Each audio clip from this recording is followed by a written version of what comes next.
Pronto, isso aí. Então, gente, eu vou começar aqui a aula de intubação. Boa noite aí, Abraão. Boa noite, pessoal aí que vai me ver depois, provavelmente, né, na gravação. E é o seguinte, hoje a nossa aula, a primeira aula da noite vai ser intubar, né? Sobre intubação. Aí meu nome é Vinícius Galvão, eu sou do S2, né, atualmente, finalmente a gente pode dizer isso. E, pois é, vamos começar a aula. Vamos começar com a introdução, né? Primeiro, o que é uma intubação traqueal? O que a gente pode dizer, né? Que a intubação traqueal é o ato de introduzir um tubo justamente na luz da traqueia e assegurar a ventilação. Ou seja, intubação traqueal é você introduzir um tubo na traqueia. Ponto. Agora, isso assegura a ventilação. Geralmente a traqueia ela tem algum problema que a pessoa não está conseguindo respirar direito, o ar não está conseguindo passar por ela, ou mesmo passando por ela, não está conseguindo ocorrer as trocas gasosas de maneira assertiva, e por isso que você vai entubar a pessoa, né? E ela pode ser realizada por três principais vias: a oral, a nasal e a transtraqueal, que é justamente essas três vias que nós estamos vendo aí. A que a gente vai focar, obviamente, que é a mais utilizada e que é realmente que tem a maior eficácia, é a orotraqueal. Por isso que é intubação orotraqueal, porque a gente vai passar o tubo, principalmente pela boca, pela via oral, até a traqueia. Por isso que é a orotraqueal. Enquanto isso, ó, tem um exemplo aí da nasotraqueal, aqui, ó, não sei se vocês estão, provavelmente vocês estão vendo o mouse, né? Ó, você passa um tubo justamente pela cavidade nasal que chega até a traqueia. Esse é o nosso objetivo, é passar o tubo na traqueia para que ele consiga, de alguma maneira, ventilar e trazer oxigênio lá para os alvéolos pulmonares. E a outra, que também é até bem famosinha, que é a transtraqueal, que é a mesma coisa que traqueostomia. É aquele negócio que você vê em filme, sabe? Que a pessoa, no restaurante está se engasgando, ninguém consegue tirar. Pega aí um canudo, né, uma faca, corta o pescoço da pessoa e bota o canudo. Obviamente, isso aí não vai adiantar, né, gente? Tipo, não vai ser, vai ter mais prejuízo do que benefício. Pode até adiantar, mas não é assim o mais indicado.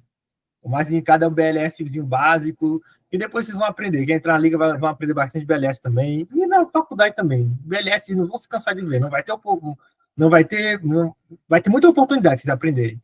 E que a gente vai focar hoje é na orotraqueal, justamente, que a anestesista faz, é a mais utilizada, tanto em emergência também. É nessa daí. Então vamos passar aqui. Agora, quando entubar, né? Quando é que eu vou precisar entubar? Porque entubar, gente, é um método muito agressivo. Você está literalmente pegando o teu laringoscópio, puxando assim o pescoço da pessoa para cima, enfiando um tubo na traqueia. É um procedimento muito invasivo. E você tem que ter realmente a certeza de quando você vai entubar. E como é que eu vou tomar essa decisão? Primeiro, se você faz três perguntas. A primeira é se há incapacidade de manter ou de proteger a via aérea. Como assim, Vinícius? Uma via aérea pode ser chamada de via aérea patente. O que é uma via aérea patente? É que a pessoa realmente consegue, né? Como é que eu posso dizer? Via aérea patente é que ela consegue justamente fazer a ventilação dos alvéolos, que o ar consegue entrar na traqueia sem nenhum problema e chegar no pulmão sem nenhum problema. Entende? Sozinha, só pelos seus puros pela sua própria anatomia, né? Você sozinho consegue o ar, consegue respirar. Isso é uma via aérea patente, quer dizer que ela está funcionando bem. E quando tem algum defeito nisso, já é uma indicação para você entubar. Ou, por exemplo, um grande método de você ver realmente se a via aérea está pérvia ou patente, a mesma coisa, é a pessoa falando, na própria voz da pessoa. Eu estou falando aqui, já dá para perceber que a minha via aérea é boa, já está patente, está pérvia. Ou seja, você consegue ver que não tem nenhuma obstrução, nenhum tipo de obstrução.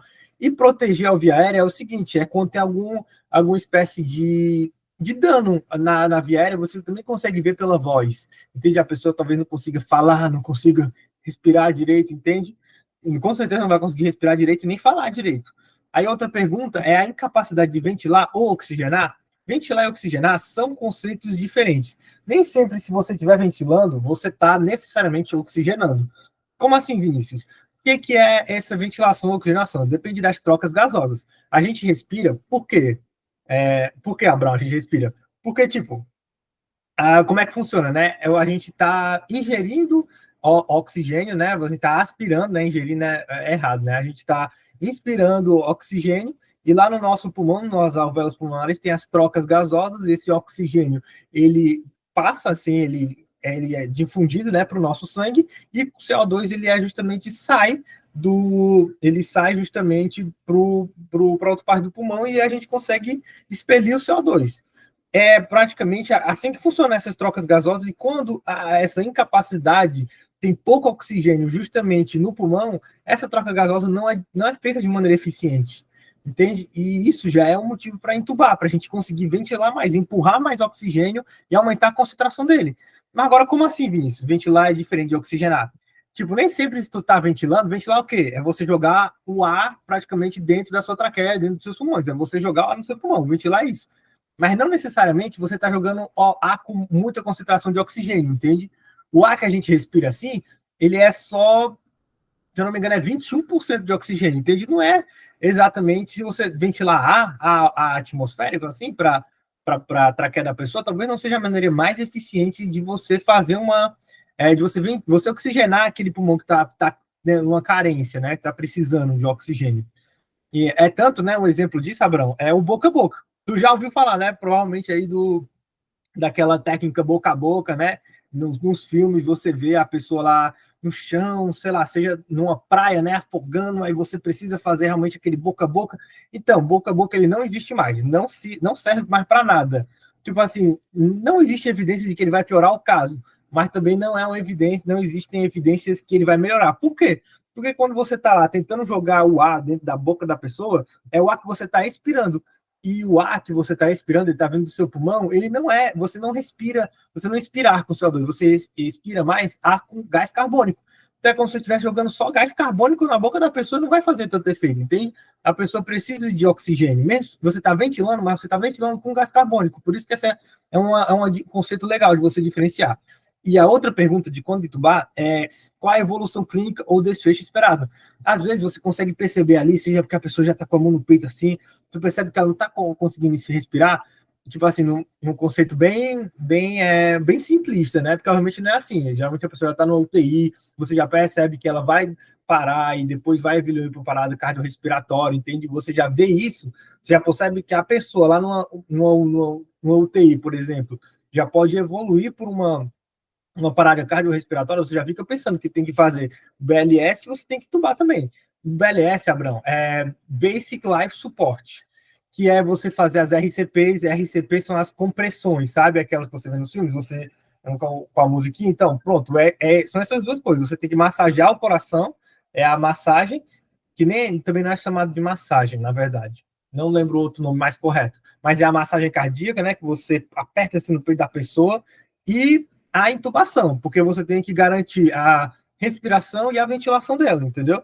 Ó, a respiração e a ventilação não, a circulação dela e a respiração, entende? A respiração você intuba, enquanto a circulação seria o BLS, seria no mundo ideal, né? Aí são essas três perguntas que você deve fazer para você saber quando intubar. E há indicações para intubação, né? Que são alguns exemplos que eu vou dar de quando você vai fazer justamente a intubação. Por exemplo, uma parada respiratória ou cardíaca, que eu acabei de dar, a falha em proteger as vias aéreas, geralmente você percebe que, por exemplo, tem alguma espécie de hematoma, algum machucado, algum trauma aqui no pescoço da pessoa, você já pensa em intubar, porque talvez a pessoa, agora talvez já esteja bem, mas depois não vai conseguir mais respirar direito. Eu cliquei muito rápido. Oxigenação ou ventilação inadequadas, é aquilo que eu falei, né? Não está conseguindo, o oxigênio não está conseguindo chegar lá para ter uma troca efetiva no meio dos seus alvéolos pulmonares, não tem uma concentração boa de oxigênio suficiente para fazer isso. Aí, obstrução incipiente ou existente das vias aéreas, né? Às vezes tem algum um corpo estranho aqui que você realmente precisa entubar, e você pode fazer um traque, né? Entubar aqui, ou oronasalmente, ou nasalmente, né? Entendeu? Aí tem o controle ventilatório durante uma anestesia geral. O que é esse controle ventilatório, né? Durante uma anestesia geral? É que uma anestesia geral, acho que vocês já tiveram essa aula, né? Ou vão ter essa aula. Eu não lembro agora. Vocês já tiveram essa aula? Tu já tiveram essa aula, Bruno, de anestesia geral? Tu sabe me dizer? Não sei se tu conseguiu Já, aqui ver. no curso já. Pronto. De anestesia geral, como é que é? a pessoa está sedada, né? Tem aqueles três níveis, né? Ela não só ela tá sedada, como ela também está bloqueada, né? O bloqueio neuromuscular, e também tem a sedação, a hipnose e o bloqueio, né? Eu posso estar confundindo aí. Mas, enfim, a pessoa, ela não vai, com bloqueio neuromuscular, ela não vai conseguir, às vezes, ter força suficiente para empurrar o ar, entende? E aí você precisa de uma intubação, você precisa justamente fazer com que esse controle ventilatório, porque a pessoa não vai conseguir fazer por ela mesma, já que ela, no anestesia geral, quando você faz um bloqueio neuromuscular, você só não, você geralmente, no anestesia geral, né, você não, geralmente não, em todos os casos, né, de anestesia geral, você não bloqueia só uma parte do corpo, né? Você bloqueia tudo, inclusive os músculos que tem aqui na traqueia, no nariz, para que ela não consiga, o ar não consiga, você não consiga aspirar, inspirar o ar, entende? E quando, nesses casos de anestesia geral, você precisa fazer esse controle ventilatório. E agora os tipos de intubação. Pronto. Tipos de intubação é só para. Esse aqui foi algo que eu vi, inclusive, numa aula, e eu achei interessante dar, porque não é uma classificação que tem nos livros, sabe? Isso aqui é só para que você entenda que uma intubação não é a mesma. Existem tipos de intubação diferentes para pacientes diferentes. Por exemplo, pacientes em parada cardiopulmonar. O paciente lá teve infarto, e teve infarto, não está conseguindo respirar e também não está conseguindo, o sangue não está conseguindo circular. Pô, é um tipo de intubação. Geralmente a gente chama de. É um tipo de intubação diferente, sabe? Dependendo do paciente. Paciente anestesiado, quando ele está numa cirurgia geral, uma intubação totalmente diferente de um paciente parado cardiopulmonar. Porque, por exemplo, pensa só, um paciente anestesiado, ele já vai fazer uma série, já vai se preparar justamente para a intubação. Por exemplo, ele vai ficar em jejum numa cirurgia. E, por que, Vinícius, tem que ficar em jejum? Eu vou fazer cirurgia, sei lá. Eu vou fazer cirurgia na perna, mas vai ser uma anestesia geral. Por que eu tenho que ficar de jejum? Por causa da intubação.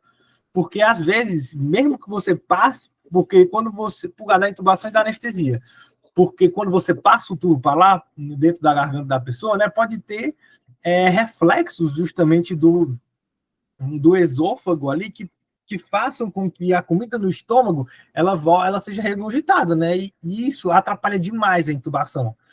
Atrapalha muito mesmo. Apesar de ser por que, Vinícius? Um ser no esôfago ou ser na traqueia? Porque na intubação ela passa pelo trato oral também, entende? E no vômito, né, o paciente, ele justamente, né, não é só no esôfago, sai daquela partezinha ali e vai chegar nisso. Pronto. Aí um paciente anestesiado é um tipo de intubação. Você tem umas drogas lá de frente. Um paciente encarada em uma parada cardiopulmonar, eu botei cardiopulmonar, né, mas depois é cardiopulmonar. Perdão pelo erro, mas um paciente em parada cardiopulmonar, ele não necessariamente fez o jejum, né? Você subentende que o estômago dele está cheio, então vai ser um tipo de intubação diferente.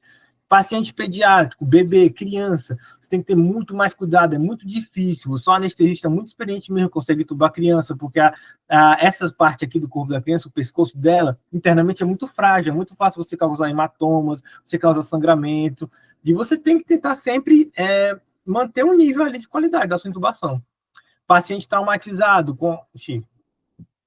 foi rápido demais, pera. Blá, blá. Paciente traumatizado. Paciente traumatizado geralmente tem algum dano aqui no pescoço, na cervical, que não pode mover. Ele está traumatizado, você não pode mover a cervical dele. E você não pode mover, às vezes, você não pode deixar o paciente na posição correta para intubação, porque você não pode só chegar lá, o cara está aqui deitado, eu vou intubar ele. Tem uma posição correta para fazer isso, sabe? E um paciente traumatizado, cara, ele não pode mover o pescoço, então você tem que ter todo o cuidado diferente na hora de intubar. Tem o de sequência rápida, que a gente vai criar. O que é a intubação de sequência rápida? É uma intubação que você faz com o uso de drogas, que você bloqueia a pessoa, a garganta da pessoa, para que não tenha reflexos, você bota ela bem sedada, entende? E tem o paciente obeso, que também já é outra complicação. Na verdade, tem mais um tipo que eu não botei aqui, que é o... Qual é o nome? Esqueci agora. Depois, se eu lembrar, eu volto a falar. Mas aqui, para essa aula, a gente vai se atentar para principalmente dois tipos de intubação. O paciente anestesiado e a sequência rápida. E o paciente anestesiado é porque é muito simples, é muito simples. É a intubação mais comum que a gente vê em cirurgia geral, sabe? E aqui a gente vai se ater mais à intubação de sequência rápida.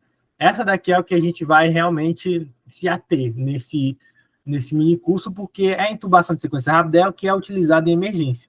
Na sala vermelha, o anestesista ele justamente vai utilizar uma intubação de sequência rápida, que é justamente tem que ser rápido, porque o paciente está lá parado, teve uma parada respiratória, que tipo de intubação ele vai fazer? Vai ser de sequência rápida. Ele já vai estar separado, já vai estar separado as suas drogas, tanto de bloqueio neuromuscular, como também hipnóticos, para fazer a pessoa dormir, também para fazer a pessoa ter aquela analgesia, não sentir dor. Sequência rápida é tipo a mais comum disparada das intubações que são feitas.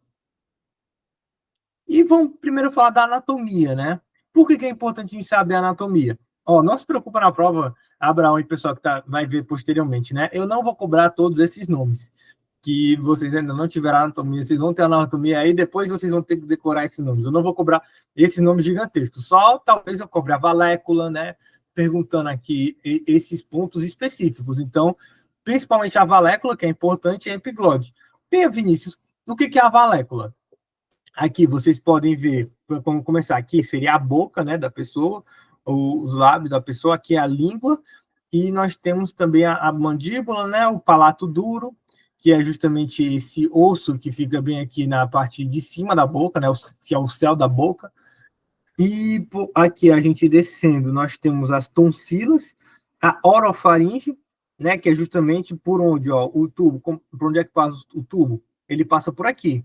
A gente move, tira a língua com o laringoscópio, o tubo passa e entra justamente bem aqui, na traqueia da pessoa. Não no esôfago, na traqueia. Tem muito caso de que você não faz justamente com a manipulação da língua com o laringoscópio e a pessoa entuba o esôfago. Isso aí pode ser extremamente prejudicial, porque aqui essas estruturas são bem sensíveis, o espaço é pequeno se comparado com o da traqueia, então tem que tomar muito cuidado. E pronto, mas Vinícius, o que é essa valécula? Por que é importante? Porque quando você utiliza a lâmina curva que é a lâmina mais utilizada, de um laringoscópio, a ponta da lâmina curva, ela passa aqui na língua e ela fica bem aqui, em cima da valécula. E você meio que traciona esse objeto para cima, para essa direção aqui, de onde está apontando o mouse. Eu acho que dá para ver o meu mouse, né, Abraão? Dá para ver aqui? Dá para ver, sim. Show. E é essa direção aqui que você vai justamente tentar levantar a mandíbula dele. Porque levantando a mandíbula, o tubo, né, ele vai conseguir passar direitinho pela traqueia sem muitas complicações, provavelmente do nível. Talvez tenha alguma complicação, mas a gente vai chegar lá. E é justamente por isso que a valécula é importante, porque você tem que saber bem a anatomia, justamente tanto da boca aqui, quanto dessa parte do corpo, justamente porque é onde você vai posicionar a valécula, ou a lâmina curva.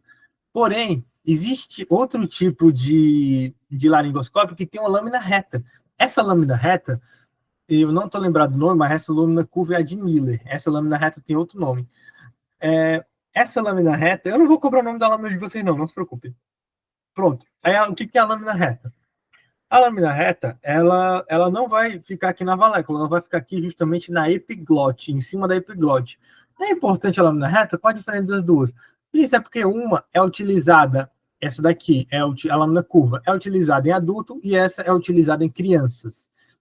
Pacientes pediátricos, você geralmente utiliza lâminas retas, porque por causa da sensibilidade das estruturas, às vezes a valécula também não está muito bem desenvolvida, acredito, num paciente, né, pediátrico. E pronto, Vinícius, entubei, eu peguei a laringoscópio assim, puxei para cima, é isso aqui que você quer ver. Antes de você passar o cano, você vai passar, isso aqui é o que você vai ver quando você pegar o laringoscópio e puxar assim a boca da pessoa para cima, praticamente, a mandíbula da pessoa para cima. Você vai ver, você quer ver isso daqui. Isso aqui é o perfeito, porque aí você consegue ver bem direitinho por onde o tubo vai passar. Ele vai passar bem por aqui, para a traqueia. Outra coisa importante, depois que você passa o tubo pela traqueia, você não pode passar muito com ele, você não pode entrar muito.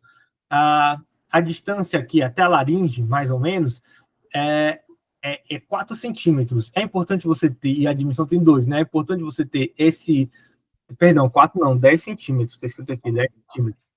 Por que é importante você ter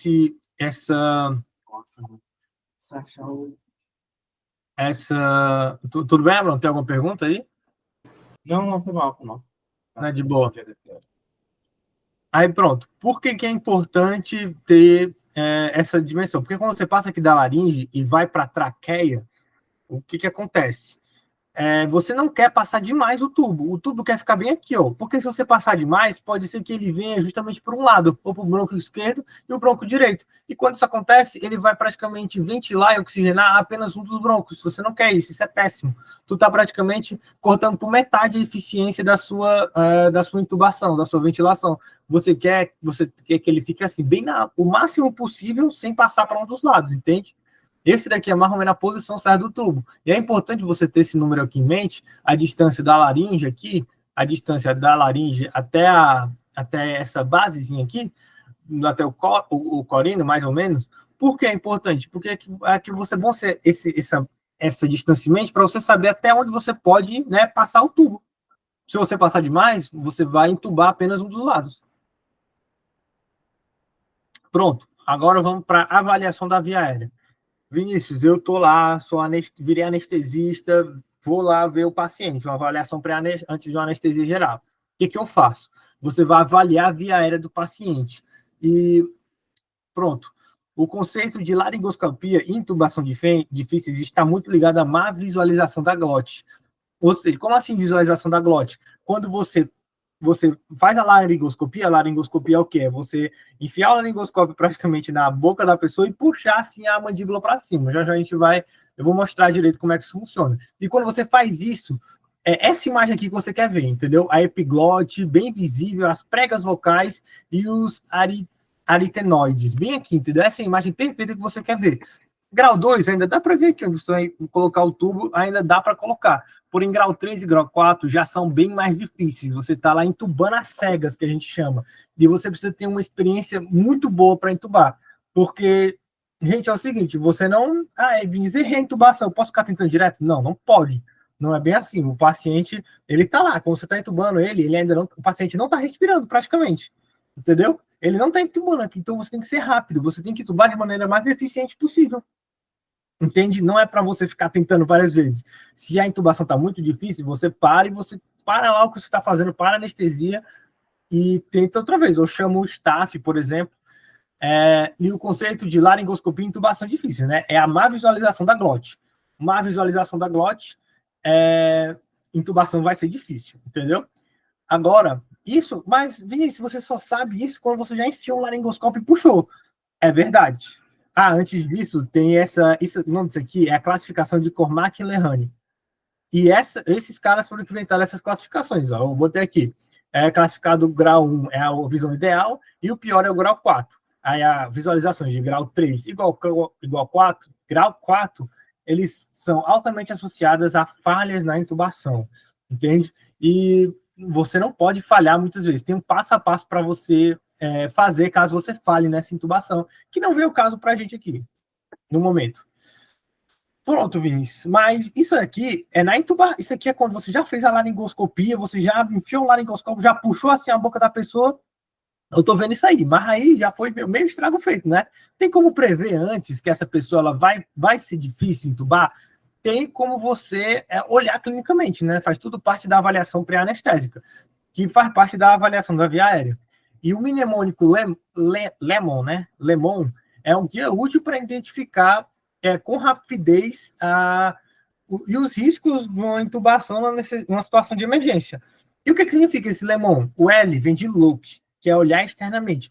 Externamente, você já consegue perceber a pessoa. Você percebe que ela tem barba, por exemplo. Barba já é um sinal de que pode ser uma intubação difícil. Tanto para você ventilar, seja para você ventilar, entende? Seja para você oxigenar, porque você não sabe se a pessoa você não consegue medir exatamente o queijo da pessoa, gente. Porque, por exemplo, se você perceber que aqui é muito estreito, se aqui é muito estreito essa área, talvez seja um indício de que você tem uma avaliação difícil. Aí o é de evaluate, você avalie, você vai fazer alguns testes que eu vou mostrar já para saber a possibilidade se é fácil ou se é difícil. A escala de Mallampati, que é muito utilizada, já a gente vai ver. A obstrução ou obesidade, se por acaso chegou na emergência algum paciente com algum corpo estranho, você já vai ver que é bem difícil. Talvez você tente uma CRI com traqueostomia ou uma intubação nasal, entende? ao invés de uma como é o nome? Ao invés de uma orotraqueal, entendeu? A gente aí passa para outras estratégias. E tem um neck é pescoço, né? É mobilidade cervical, é aquela questão do paciente traumatizado. Você não pode mexer ele, provavelmente vai ser uma viária difícil, porque você tem que tentar colocar, sem mexer muito lá, o paciente em uma posição que seja favorável para intubação. Agora, primeiro mnemônico é esse look, bem aqui. Embora a percepção de intubação difícil não seja particularmente sensível, muitas vias aéreas difíceis não são prontamente aparentes externamente. E ela é muito específica, significando o quê? Porém, tipo, ela é muito específica, significando o quê? Se a via aérea parece difícil, ela talvez o seja. Isso daqui, o primeiro, ele não é muito, assim, confiável.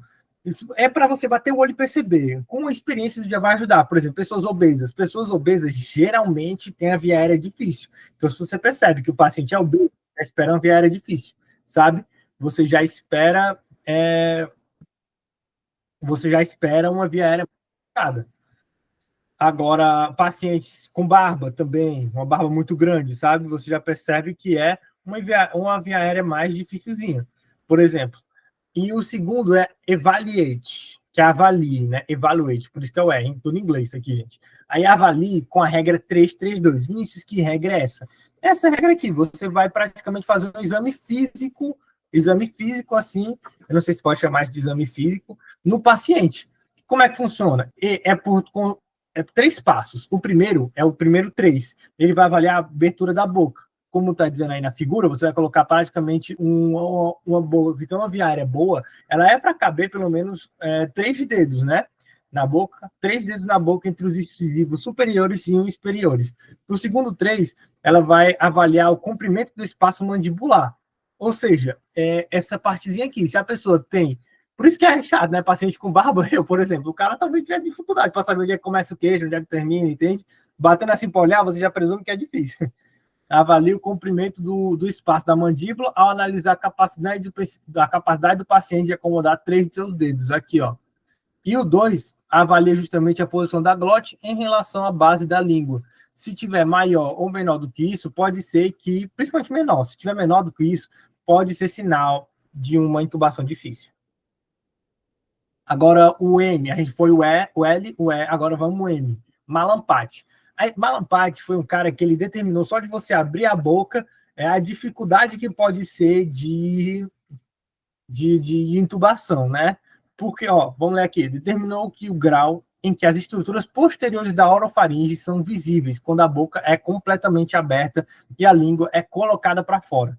Ou seja, você reflete a sua situação, né? O tamanho da língua em relação à sua boca. Se você tem uma pessoa com a língua muito grande, e muito grande mesmo em relação à sua boca, pode ser muito difícil do médico manipular a língua, porque laringoscopia, gente, é praticamente uma manipulação da língua. Você quer você quer afastar a língua, tirar a língua do meio para que você consiga ver a sua traqueia direitinho e ele consiga saber onde ele está entubando. Entende? E o quarto é obstrução. Pronto, a escala de Malampati, né? Essa daqui é o primeiro, que é o mais fácil. Você consegue ver o palato mole, a úvula, as fauces e os pilares visíveis. As fauces, se eu não me engano, ficam aqui do lado.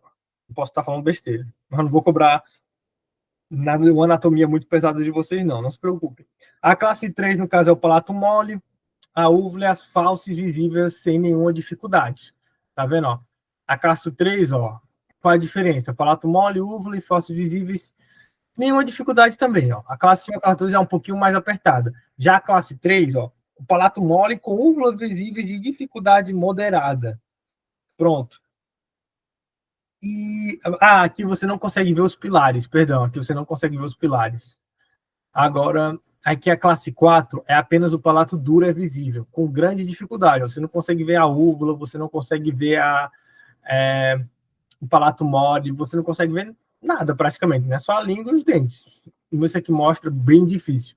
Aí o 4 é obstrução à obesidade. Geralmente, se a via aérea está obstruída por algum corpo estranho, vai ser uma via aérea difícil, porque você vai ter que tirar ou vai ter que fazer alguma manobra para conseguir outro tipo de intubação, assim, não necessariamente outro tipo de intubação traqueal, não necessariamente ser a orotraqueal, né? Pode ser uma nasotraqueal, por exemplo. Aí pronto. E obesidade também. Obesidade, geralmente, você bate uma pessoa obesa assim, bate uma pessoa obesa e já pensa, poxa, essa aí deve ser difícil de entubar. Porque é controverso se a obesidade por si só, ele é tipo um fator independente para uma laringoscopia difícil. Porque geralmente se a pessoa é obesa, ela já não passa nesses dois testes aqui, tipo, do olhar e de você avaliar com essa regra, entendeu? Ele já não passaria. E além disso, também não passaria na escala de Malaparte, geralmente. Aí pronto, mobilidade cervical. Uma pessoa, entubar alguém assim, nesse estado, é muito difícil, porque você não consegue colocar a visualização da faringe, ela é muito difícil, gente, porque tem um tipo específico, tem um jeito específico de você, não é tipo a pessoa deitada aqui na cama, normal, eu vou olhar assim para baixo e vou ver. Não, não é assim, tem toda uma posição que você tem que fazer antes de você entubar a pessoa. E uma pessoa assim, com essa mobilidade cervical totalmente comprometida, com pouca mobilidade cervical, você não consegue, né, colocá-la na posição correta. Pronto, equipamentos e materiais, o principal é o laringoscópio. Isso daqui é praticamente um laringoscópio, né? Como vocês podem ver na imagem. Eu, se fosse presencial, ia trazer para vocês verem, mas quando vocês passarem aí na liga, aí eu levo os materiais direitinho para vocês darem uma olhada. Eu não estou com eles aqui em casa agora, mas depois eu passo para vocês darem uma olhada, né? Aí, um laringoscópio, ele é praticamente assim, ele é como se fosse uma foice, entre aspas. Aqui é a base do laringoscópio, aqui são as lâminas. Ó, o que eu falei, lâmina curva e lâmina reta. Essas lâminas retas geralmente são utilizadas em pacientes pediátricos, enquanto essas lâminas curvas em adultos, geralmente, viu? Essa é a diferença da lâmina. E pronto, o método de segurar o laringoscópio. Isso aqui é uma piada, tipo, isso aqui é um acadêmico, como acadêmico segura, isso aqui é como um interno, né? Que nunca viu um laringoscópio vai segurar assim. Esse aqui é um interno, né? Já que viu, mas ainda totalmente errado. É que o residente, aqui era o R2, o R3 e o anestesista, gente. Então, o jeito certo de segurar o laringoscópio não é nenhum desses aqui. O jeito certo é esse. Justamente, você não segura aqui na base dele, você não segura na ponta, né? Você não segura na outra ponta, como se fosse uma alavanca, não. Você segura bem aqui, ó, justamente na base do laringoscópio. Esse daqui que é o jeito certo de você segurar. Outro equipamento é o tubo traqueal com balonete. É isso aqui que você vai enfiar praticamente na boca da pessoa, né? Na cavidade oral dela. E você vai enfiar isso aqui. O que é esse balonete? Ele serve justamente para inflar. Você vai colocar uma seringa aqui e vai colocar ar dentro desse balonete.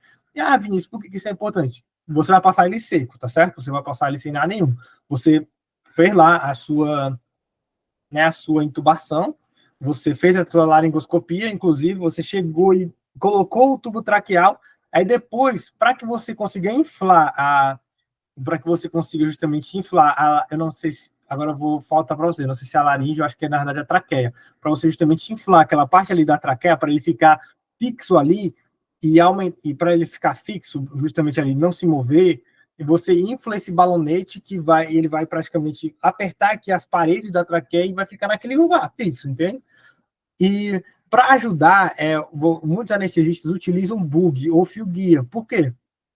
Isso aí é um fio, praticamente, o que você passa dentro aqui do tubo traqueal, que ele vai te ajudar a te guiar, a passar justamente pelo buraco numa intubação difícil, que você não consegue ver. Isso aqui, você no tato lá, no sentido mesmo, você vai conseguir que esse tubo passe pela laringe lá, pela abertura, pela traqueia, sem muitas dificuldades. E, Abraão, se você tiver alguma dúvida, viu, pode parar aí que eu respondo. Não, mas pô, tranquilo aqui. Se você quiser ir completar também com alguma coisa, pode falar, viu, cara? Se eu estiver errando alguma coisa. Beleza. É isso, meu patrão. Eu tô só aprendendo aqui com você, dando aula, dando show. Beleza, continuando aqui, gente. Aí outro material é o ambu, que é o bolsa válvula máscara. O que é esse ambu, né? Pô, não tem aqui para mostrar. Eu queria que essa aula fosse presencial, eu queria mostrar todos os materiais para vocês, que a gente tem também. É praticamente uma bolsa que isso aqui você vai colocar, é máscara, né? Você vai colocar, fixar na cara do paciente. Outro motivo, porque barba é ruim, que é difícil, né? Você fixar que a máscara tem uma vedação completa, de uma maneira eficiente com a barba, sabe? Ainda mais quando a minha tá realmente cheia.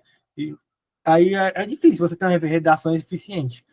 E aí, como é que seria uma sem né, sem estar ligada a eu não sei se é oxímetro, não, acho que não é oxímetro, sem uma máquina de oxigênio, você justamente ia pegar a sua mão e você ia apertar. Você não pode apertar de uma vez, você tem que apertar com calma. Apertar, deixa voltar tudo, aperta e deixa voltar tudo. E aí você vai justamente ventilando a pessoa, isso numa situação de emergência, né? Agora, quando você entuba a pessoa, o que acontece? Isso aqui é a ponta, essa ponta aqui, ó, do tubo. É como se fosse essa ponta aqui, ó, do tubo traqueal. Você você tira essa parte de máscara e conecta essa partezinha aqui no tubo traqueal. Conectando no tubo traqueal, isso daqui vai, no caso, ou você pode, né, fazer a manual mesmo, mas isso aqui justamente numa cirurgia, isso aqui é mais em emergência, né? Talvez na sala, talvez numa UTI, numa situação realmente de emergência, ou algum lugar, você realmente faça manual, que você não tem acesso a uma máquina de oxigênio, né? Mas, no geral, isso aqui é ligado a uma máquina que vai bombeando oxigênio uma quantidade X de tempo, entendeu? Para que o pulmão fique sempre ventilado e oxigenado. Pronto. Passando aqui, eu quero uma breve diferença entre uma laringoscopia direta e o que é uma videolaringoscopia. Videolaringoscopia é tipo o atual, né? É o que o pessoal é tipo os Nutella, né? É o que o pessoal mais utiliza. Os anestesistas Nutella utilizam a videolaringoscopia. É praticamente um laringoscópio com a telazona aqui no meio para você ver por onde você, para tipo intubação difícil, né? Você não intubação difícil, geralmente você não consegue ver, né? De novo, o que é uma intubação difícil? É aquela intubação que você não consegue ver a glote aqui, você não consegue visualizar direito a entrada da traqueia. E para você passar o tubo. E com a videolaringoscopia, você consegue ver perfeitamente onde você está passando o tubo, para você não bater ali nas paredes, para você não errar direitinho, você consegue ver perfeitamente. E uma laringoscopia, porém, a videolaringoscopia é muito caro ainda. Você tem um videolaringoscópio, né? E você tem em mãos. Não é todo lugar que tem, entendeu? Não é todo lugar que tem essa tecnologia. Eu mesmo nunca vi, tipo, ninguém, nenhum médico falando, não, eu uso direto o videolaringe, é muito bom, não sei o quê. A técnica geral ainda é a laringoscopia direta, que é a técnica comum para intubação em situação de emergência, e tem uma taxa alta de sucesso, aqui ó, escrito, em mãos experientes, entendeu? Tem uma taxa alta de sucesso em mãos experientes, é um equipamento barato, né? Confiável e é muito disponível. Porém, exige uma experiência, né? Não é tipo à toa. É tudo que, ó, Bruno, esses dias eu fui a primeira e a única cirurgia assim que eu acompanhei, ou cirurgia que eu acompanhei, né? Tinha uma interna lá que ela estava rodando anestesia justamente lá no Walter Cantídio. E essa interna, ela estava com dificuldade, ela era uma menina, né? Ela era baixinha, e ela estava com dificuldade imensa, ela estava com dificuldade muito grande de entubar. O anestesista chegou lá, ele fez a laringoscopia, mas ele fez a laringoscopia e pediu para a interna fazer. A interna foi, tentou fazer assim, mas não estava vendo de jeito nenhum a traqueia, aí ela ficava nervosa, perguntando se pro doutor se entubava mesmo assim ou não, o doutor falou que não, aí ele pegou, pegou assim a mão dela, e os dois começaram a tentar juntos ver o que estava acontecendo. Por que ela não estava conseguindo? Parece que o paciente, ele estava na posição adequada, porém ela era muito pequena para a cadeira. Tipo, o paciente estava, ela tinha que ficar de ponta de pé, não conseguia ver o paciente direito, entende? E isso a cadeira não estava adequada para ela, mas o anestesista, né, que estava acompanhando, como já era mais experiente, era mais alto que ela, né? Porque ele era, acho que da minha altura, um pouquinho mais baixo que eu. Aí chegou e conseguiu entubar sem muita dificuldade, entende? Então exige laringoscopia direta, é anormal, assim, mas exige uma experiência, entendeu? Não é qualquer um que vai chegar, né, tipo, de primeira vez que você vai, talvez tenha que entubar, entende? Já é algo mais complicado.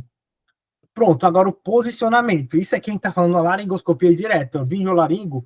Eu acho que o posicionamento não muda, mas tem técnicas diferentes de você fazer, porque, de novo, você está vendo ali, você está vendo em vídeo, literalmente. Esse daqui você tem que abrir e ver dentro da boca do cabo, é mais difícil. E primeiro, qual o posicionamento ideal?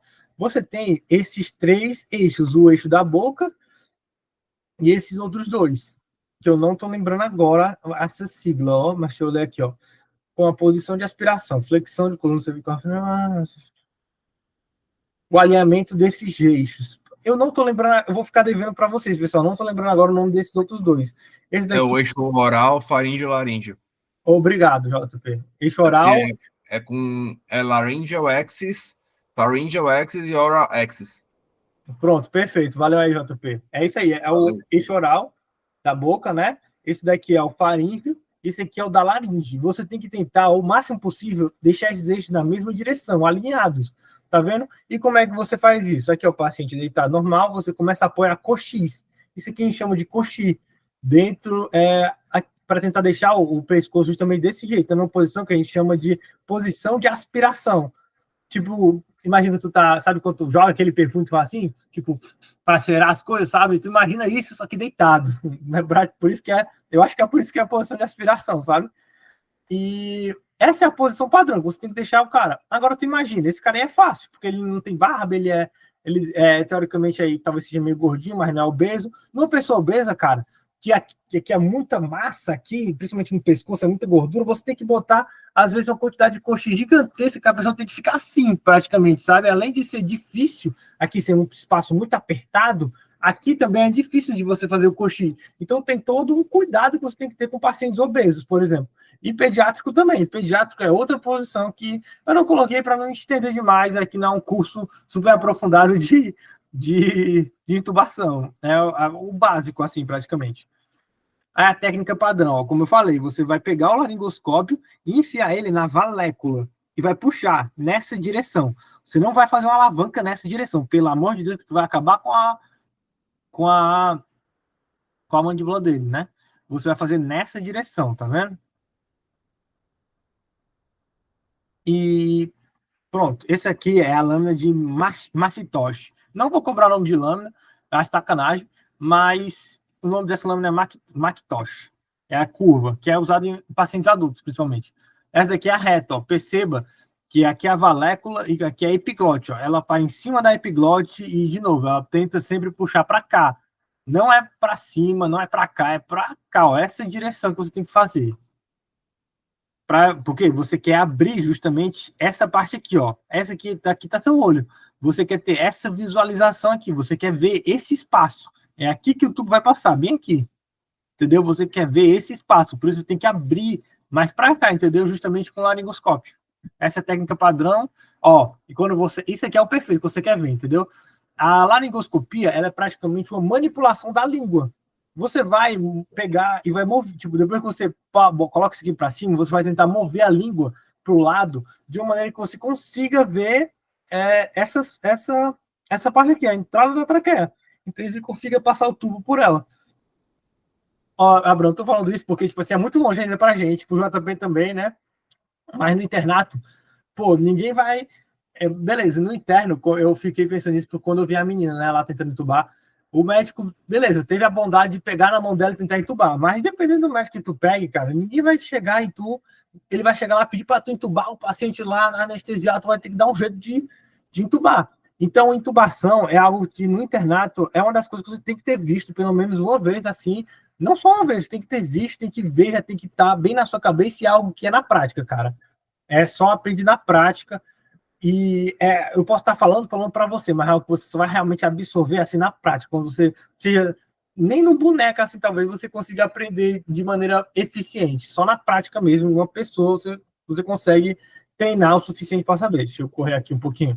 Pronto. Soluções para laringoscopia difícil. Vinícius, é uma via aérea difícil, a gente não entuba? Não, tem vários jeitos para você fazer. A primeira é paralisia, o bloqueio neuromuscular facilita muito a laringoscopia direta, porque os reflexos, justamente, são difíceis de superar. E pacientes que estão sedados e não paralisados, tipo, o paciente só está lá sedado, só está desacordado, ainda tem reflexo do tônus muscular da via aérea que pode atrapalhar demais, demais mesmo.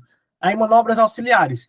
Existem uma par de manobras auxiliares que eu não vou citar, se me estender muito aqui, mas, por exemplo, essa daqui é uma.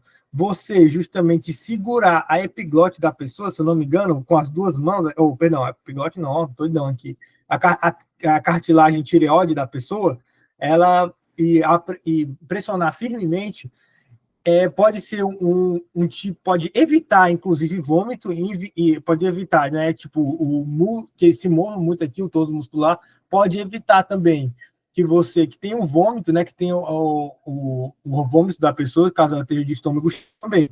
E é uma técnica auxiliar, né, caso a endoscopia seja difícil.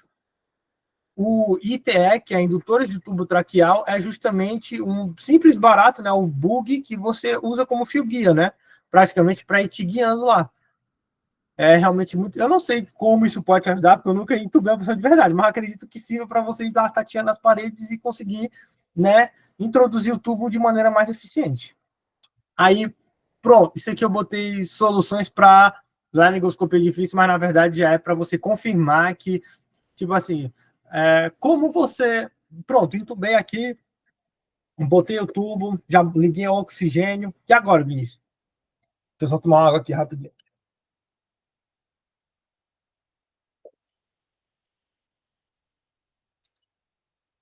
Pronto. Aqui é depois que você entubou. Vinícius, como é que eu quero confirmar que realmente está funcionando? Está ventilando, está oxigenando? Monitorização. Você vai estar monitorando lá, vai ter um painel praticamente com tudo bem bonitinho. Ah, Vinícius, mas que outros jeitos tem? Por exemplo, tudo bem bonitinho. O que é tudo bem bonitinho, Vinícius? É tipo, vai estar lá a taxa de oxigênio a concentração de oxigênio no pulmão do paciente, o ritmo cardíaco dele, vai ter uma série de um monitorzinho bem bonitinho com uma série de isso, né, fica bipando direto, uma série de parâmetros que você pode seguir para medir a taxa de sucesso da sua intubação. Agora, bora lá. Pontos de ausculta. O que é isso aqui? Vinícius, eu não tenho esse monitor, como é que eu sei que entubou direitinho? Você vai com o seu estetoscópio bonitão da Lindt, Abraão, da Lindt, que você vai comprar. Eu não sei como é que fala, é Lindt, é? Não sei como é que é a marca, esqueci. Aquele super caro de Litman, não? Litman, obrigado, Litman.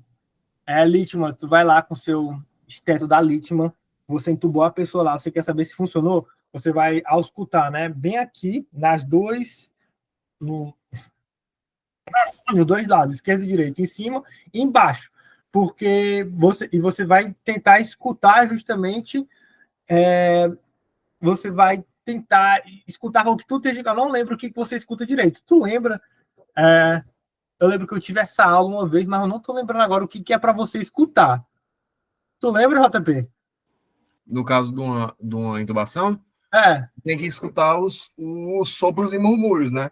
Aí vai depender. Tu vai escutar, no caso, os murmúrios que vão estar na região justamente que vai indicar a passagem de ar de forma correta, tá? Tu tem os pontos de ausculta, que também são chamados de janelas, mas eles são mais como pontos mesmo, que a gente chama, tá? Eles são usados justamente para saber se vai estar passando ar ou não. Então, tu vai ter diversos tipos de sons característicos que vão estar identificando realmente a passagem correta do ar, que é o objetivo final de tu fazer o procedimento de intubação, né? É permitir que haja um fluxo de ar correto, certo? Se tu não tiver ouvido o som, é como se fosse uma parede fechada, um tubo fechado, partindo aí para a física né, que a gente acabou de ver física. Um tubo fechado, tu não vai ter um som característico. Se o tubo estiver aberto, tu tem um som, que é o ideal, que é o que a gente quer. Exatamente. Então, acho que é estalido. Se é estalido. Se você escutar alguma coisa instalando, por exemplo, já tem algo de errado. Você sabe que talvez faz um lado, entende? Ou você não tem entubado o outro, sabe? Se você escutar uma coisa diferente, é aquele negócio que eu te falei, né? Talvez você tenha passado um tubo muito longo, você tenha passado aqueles 10 centímetros e o tubo ele tenha ido só para um dos alvéolos, então você esteja ventilando um. E se você consegue, com a ausculta, fazer isso nesses pontos aqui. Mas no caso, geralmente você só pega dois. Um aqui em cima, mais ou menos um aqui embaixo, aí um aqui em cima e um aqui embaixo também. Geralmente esses dois pontos assim, que você pega. Só um complemento. Pode sem querer também ter entubado o esôfago do cara, tá ligado? Aí tu tá buscando lá pro estômago. Aí não tem nada a ver. Então, realmente, como o Vini falou, tu pega 2 pontos de cada lado, porque tu vai ter um ponto alto e um ponto baixo do pulmão. Então, tu vai saber se tem ar preenchendo toda a região do pulmão. Exatamente. Pode entubar o esôfago do cara, que aí tá mandando lá pelo estômago, que já é isso, né? Não precisa, tem nada a ver. Aí outro, que é a capnografia. Eu não sei direito como funciona, eu não sei ler, então é só saber que existe, entendeu? Sabe ler, JP? Eu não faço nem ideia direito. Cara, a capnografia, ela é mostrando realmente a questão da ventilação que vai demonstrar pelo teu sangue, beleza? Que vai demonstrar também pela taxa respiratória. Eu não sei ler ainda não aprendi a fazer, mas eu sei só o basiquinho assim. Tu vai ter diversos padrões específicos que tu vai ter as frequências respiratórias. Por exemplo, a normal, tu vai ter um aumento, uma entrada rápida de ar e tu vai depois uma entrada lenta, que é o finalzinho. Depois tu vai ter a expiração, que é uma saída rápida. Aí, aquele momento entre uma respiração e outra, é por isso que a onda está embaixo. E tu segue o ciclo, certo? A esofágica é justamente porque tu entubou no canto errado. Então, ele tem um pouquinho de entrada de ar, mas não é uma entrada ok. Aí tu vai ter diversos tipos de padrão aí que vão ser identificados na capnografia. Pois é. É exatamente aí. Pô, deu show, JP. Eu realmente ainda não sei ler. Eu só botei, eu não vou cobrar isso de você, com certeza, mas é só saber que existe. Eu botei, escrevi capnografia errado, vou passar logo. Pronto, voltando aqui. Sequência rápida de intubação. Já tá acabando, tá? Tem o quê? Mais 6 slidezinhos só. O que é uma sequência rápida de intubação? Ele tem sequência, né? São 7 passozinhos, os 7 P's da SRI, que é sequência rápida de intubação, que você tem que seguir na situação de emergência. E, de novo, o que é isso? É uma intubação, mas com o uso de drogas, um agente bloqueador neuromuscular de ação rápida, e você induz a inconsistência e a paralisia motora para a intubação traqueal. Entende? E é a mais utilizada em situações de emergência e no geral também. O mais usado é isso aqui. Eu pesquisei, a mais utilizada, tanto nas emergências quanto no tipo de cirurgia, é intubação de sequência rápida. Preparação. Antes de. O primeiro P, né? São 7 P's: preparação, pré-oxigenação, pré-intubação, ainda não intubou, paralisia com indução, posicionamento com comprovação, intubou, aí pós-intubação, entendeu? Esses são os 7 P's da SRI. Primeiro P, preparação. Você vai colocar os equipamentos, colocar o laringoscópio com várias lâminas, para caso não funcionar, já troca e tenta outra, entendeu? Já vai ver, já vai analisar, já vai ver a dificuldade de intubação, já vai pensar em planos alternativos. Meu Deus, não consegui intubar, vou fazer uma crico no cara, cortar, botar o tubo ali, entendeu? Tem que ventilar de algum jeito. Testar os equipamentos, aspiração, identificação das drogas, botar tudo bem direitinho. Drogas, como assim drogas? Os fármacos, né? Você vai induzir um bloqueio neuromuscular para ele não ter reflexos aqui. Você vai induzir tudo isso nele. O posicionamento do paciente e pré-oxigenação. É essencial para o princípio não ventilar com bolsa-válvula. Outra coisa da intubação, você não ventila.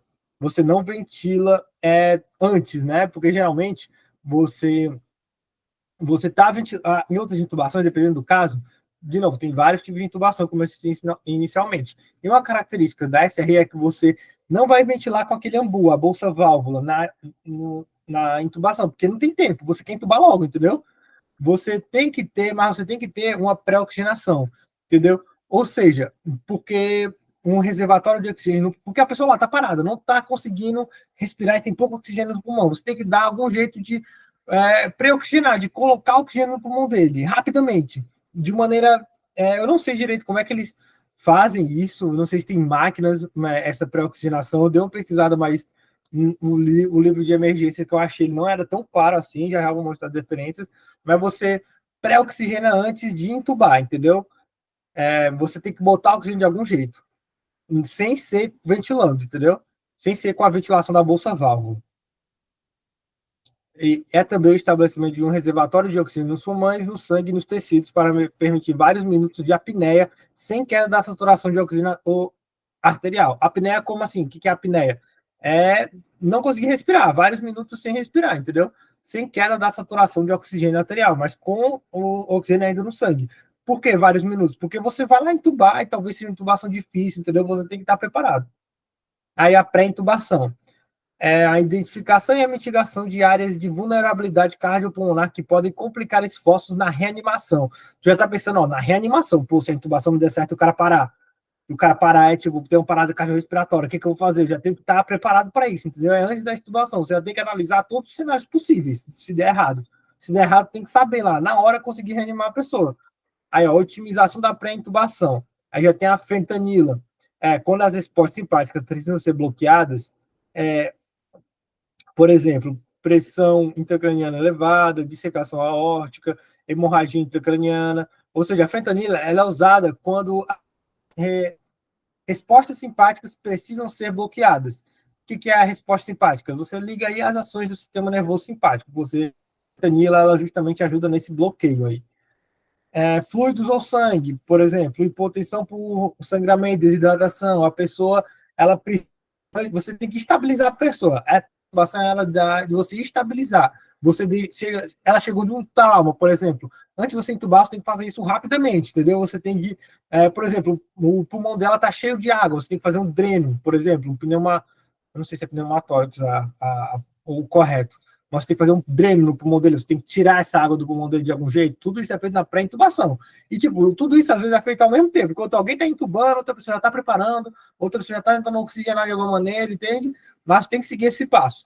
é a paralisia com indução. De novo, o que é a paralisia? Você vai justamente induzir um bloqueador neuromuscular. E, em geral, ele é a succinilcolina mais utilizada, porque ela é mais barata e ela é que realmente está mais usada aí nos serviços de saúde.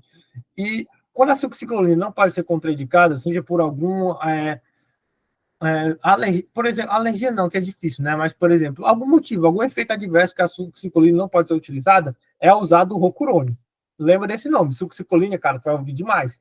E rocurônio são realmente os neurobloqueadores, os bloqueadores neuromusculares mais utilizados. Aí você posiciona o paciente, né? Como nós já vimos, você comprova o posicionamento, você tem que comprovar que está tudo certo. Você posicionou, tem que comprovar. Ó. Como você comprova?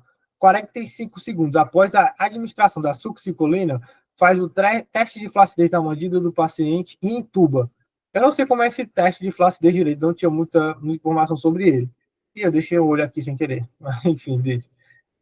E aí, ó, a atenção estrita a uma pré-oxigenação robusta garante a maioria dos pacientes minutos de apneia segura. Ou seja, se você der uma pré-oxigenação boa, ele pode chegar e ele pode ficar muito tempo, minutos, muito tempo é ótimo, né? Minutos, alguns minutos sem apneia, né? Muito tempo não. Você sempre tem pouco tempo nessas situações.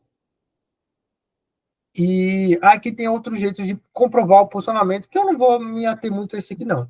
Aí tem a pós-intubação. A pós-intubação é justamente você ver se tem algum problema, você detectar, por exemplo, pneumotórax, você detecta isso e você tem alguma ação para impedir justamente esse problema que teve na pós-intubação, entendeu? Seja o pneumotórax, tem um retorno venoso diminuído, aí tá aqui como é que você detecta, né? E especialmente em pacientes com pressão intra. Não sei o que é esse. Sabe o que é isso aqui, JP? Não estou lembrado desse termo. Enfim, qualquer coisa eu pesquiso aqui depois. Principalmente com pacientes de pressão elevada. Pode repetir, por favor, a pergunta? Desculpa, não ouvi, Esse, cara. esse termo aqui, ó, PIP, pressão que? Especialmente com pressão Intrapulmonar. intrapulmonar. Obrigado. Chico. Pressão intrapulmonar elevada. Como é que você Intrapleural, detecta? depende da situação. Oi? Ou pode ser intrapleural também. Pronto. Eu acho que é intrapulmonar, eu acho. Retorno venoso Retorno diminuído. venoso? Então é intrapulmonar. Pois é. Aí retorno venoso diminuindo. Com paciente com pressão intrapulmonar elevada, secundariamente a uma alta pressão intratorácica ou aqueles com estado hemodinâmico limítrofe antes da intubação. Estado hemodinâmico limítrofe hemodinâmico é o quê? Hemo é sangue. Dinâmico vem de velocidade.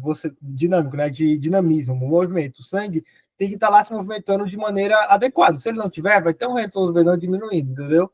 Antes da intubação. Isso aqui é pós-intubação, né? A gente vê se teve algum problema na intubação, se a intubação causou isso daqui, e isso aqui é o que a gente faz para mitigar esses problemas, entendeu? E é isso. Essas daqui são minhas referências. Eu peguei o Tratado de Anestesiologia da SAESP, o manejo de via aérea da emergência, e obrigado aí, e boa noite.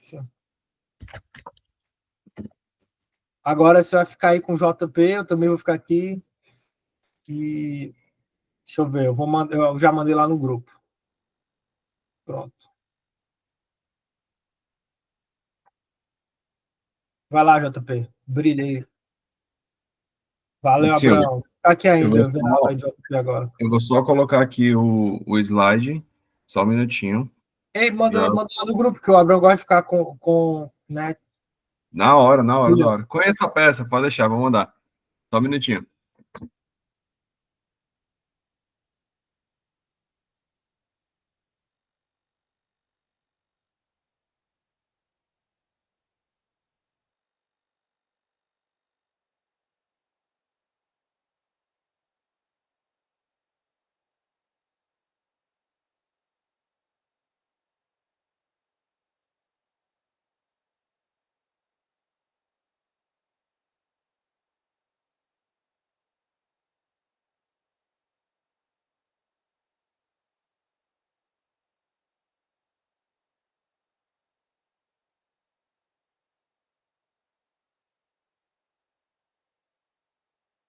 Abraão, só um minutinho, tá? Vou só baixar aqui o slide, mano. Não, de boa, mano. Pode ficar tranquilo aí.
Pronto, man. Tô enviando lá no grupo, beleza? Aí tu já baixa e já fica acompanhando pelo, pelo material. Tranquilo?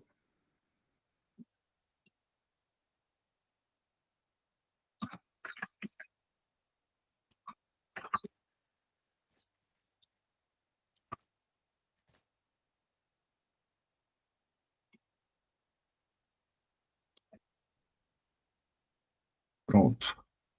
Vou compartilhar aqui minha tela, beleza? E aí eu vou te pedir só um favor. Eu vou te pedir para ir falando comigo por aqui mesmo, beleza? Tu pode abrir o microfone e falar. E como eu vou ficar compartilhando a tela, não vou estar conseguindo te ver. Qualquer Beleza? Não vou coisa conseguir ver o chat. Pode ser, Abrião? qualquer coisa De boa, mano. aqui o chat. A gente ajuda aqui. Pronto, pode ser. O Vini, qualquer coisa, dá uma call aí também. Falar no chat, pode ficar à vontade, tá? De boa, mano, tranquilo. Deu certo pegar o material aí? Deu sim. Pronto, pois eu vou apresentar aqui e a gente começa. Tranquilo? Tranquilo, pode começar isso, né? Passar aqui. Beleza.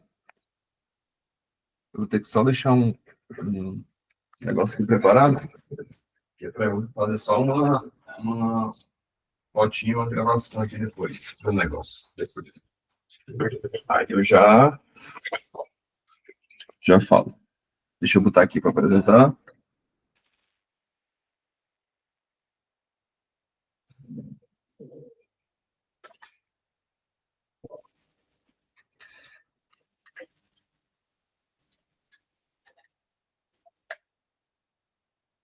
Pronto. Confere aí só comigo se está aparecendo minha tela, por favor.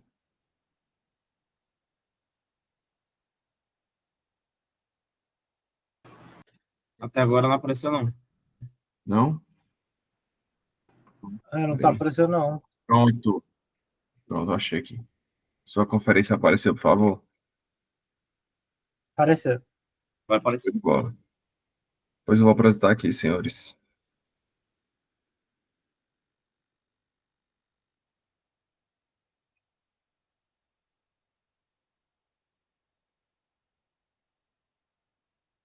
Oxente. Peraí.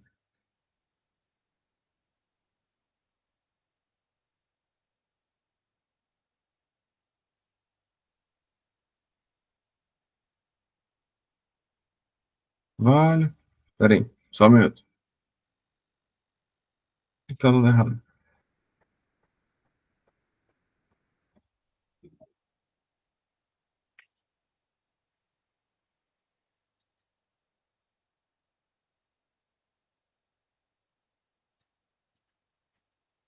Pronto, descobri. Era só um negocinho aqui. Foi mal. Cadê? Pronto. Pronto. Dá pra ver aí?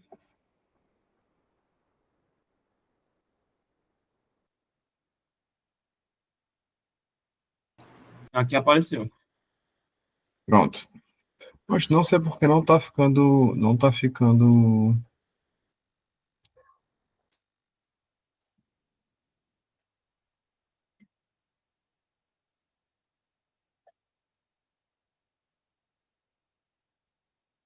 Porque tem que apresentar a outra. Eu já tá vendo o pedido que tu quer fazer. É melhor tu botar no outro. Tela cheia mesmo. Acho que funciona do jeito que tu quer. Normal.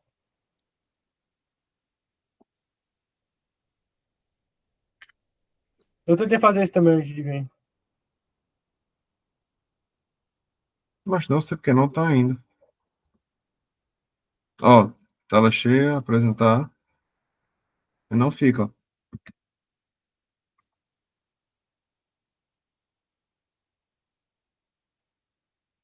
Não sei por quê. Peraí. Peraí.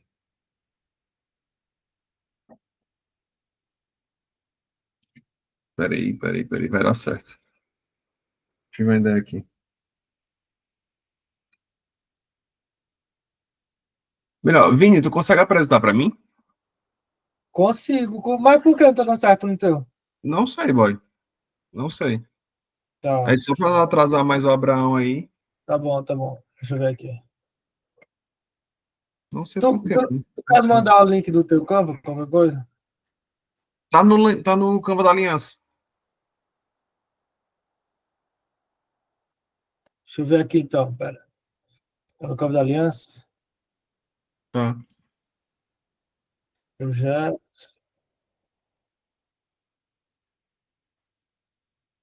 Mas não sei por que não tá indo. Eu vou compartilhar aqui então.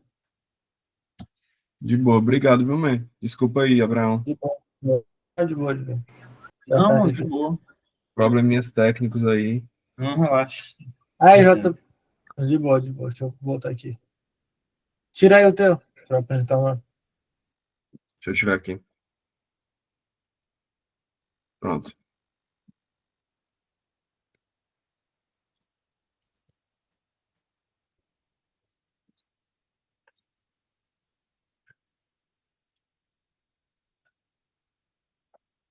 Dá pra ver direitinho?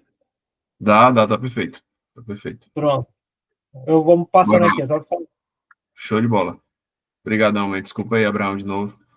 Mas vamos lá. Cara, primeiramente, prazer, né, gente? Boa noite, eu sou o João Pedro, tá? Tô atualmente no quarto semestre aí. Tô aí já desde o começo do ano na liga. Entrei junto com o Vini, né, que acabou de dar aula para vocês. E tive o prazer de assistir a aula dele. E aí agora eu vou dar minha aulinha para vocês sobre analgesia pós-operatória, tá? Eu botei esse título embaixo, que é justamente uma abordagem geral, algumas coisinhas mais, porque a gente vai fazer uma explicação um pouquinho mais ampla do que só o que é em si a analgesia pós-operatória, tá? Pode passar, Vini, por favor. E nada mais específico do que trazer um expoente clássico da analgesia pós-operatória, que é o Dr. House. Como vocês sabem, ele teve um infarto no músculo da perna, né, de forma assim mais fácil falando, tá? E ele sofre de dores crônicas, que é uma coisa que a gente vai falar um pouco aqui também. E por conta disso, ele busca incessantemente fazer uma analgesia, sendo que de uma forma bem errada e bem exagerada, tá? E a gente vai citar um pouquinho do porquê ele também erra nisso. Então, pode passar, Vini, por favor. Começando, né, direitinho explicando o que realmente é a analgesia pós-operatória, né, trazendo uma definição rápida, tá? Entender que a analgesia, ela é justamente um processo para alívio de uma dor, tá? A analgesia em forma é isso, e a gente tem diversos tipos de analgesia, tá? A gente tem a analgesia pré-operatória, analgesia de internação, e a gente também tem a analgesia pós-operatória. E o porquê que ela é importante, né?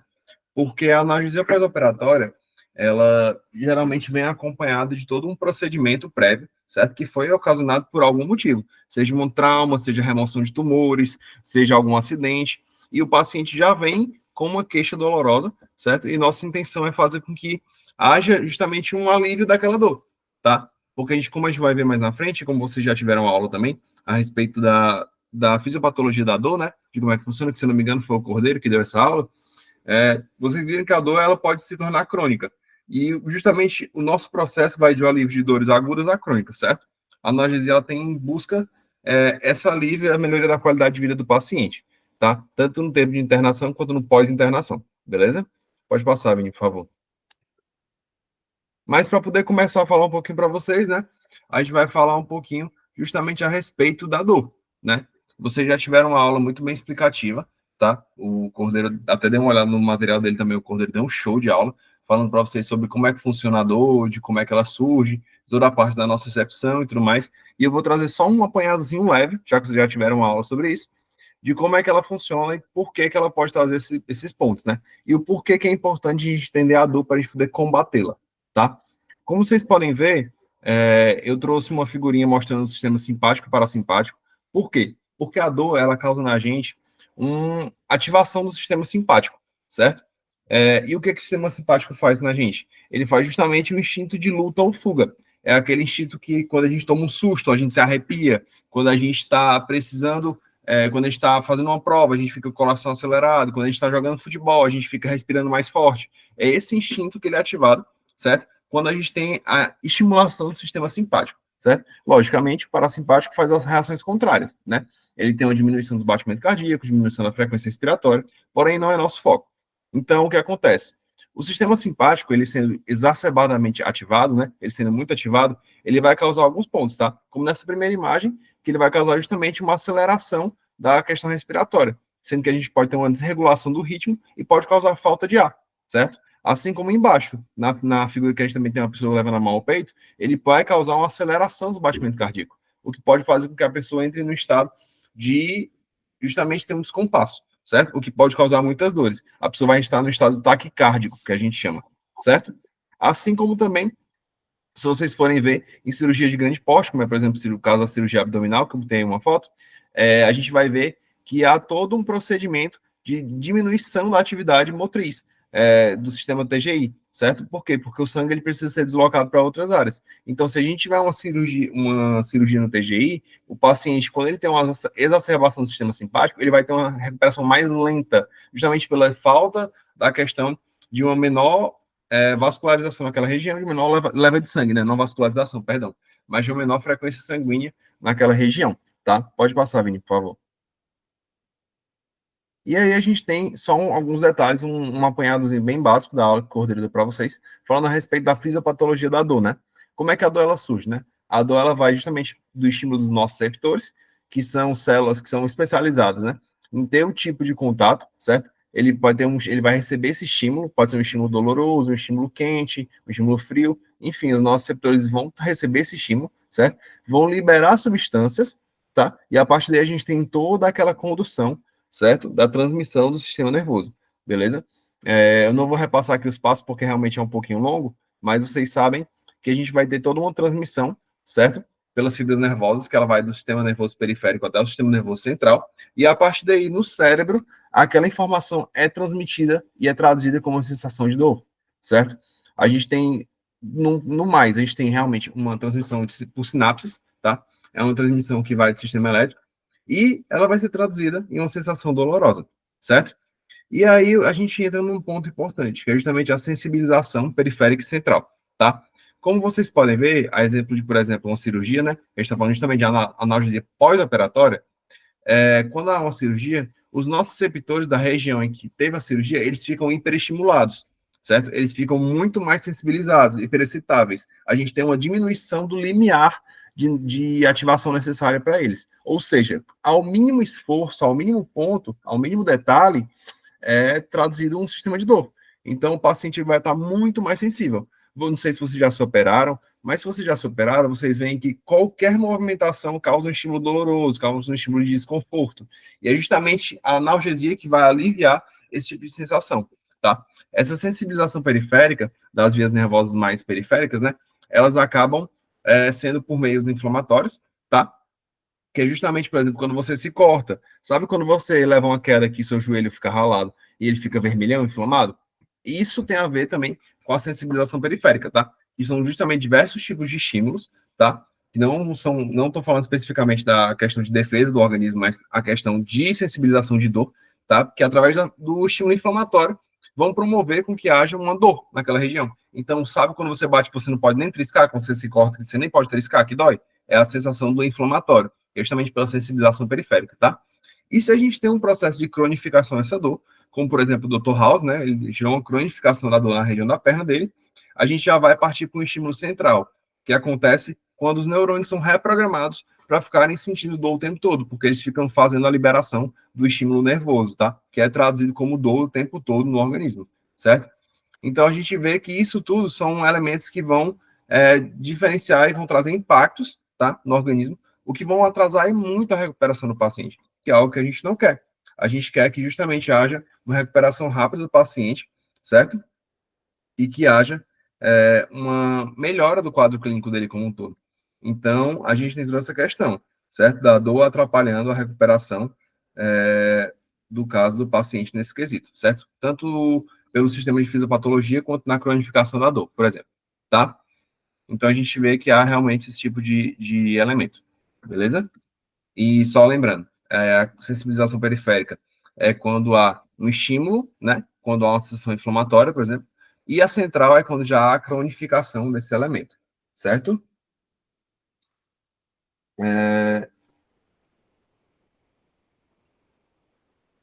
Pode passar, por favor, Vini. Passa aí. Pronto.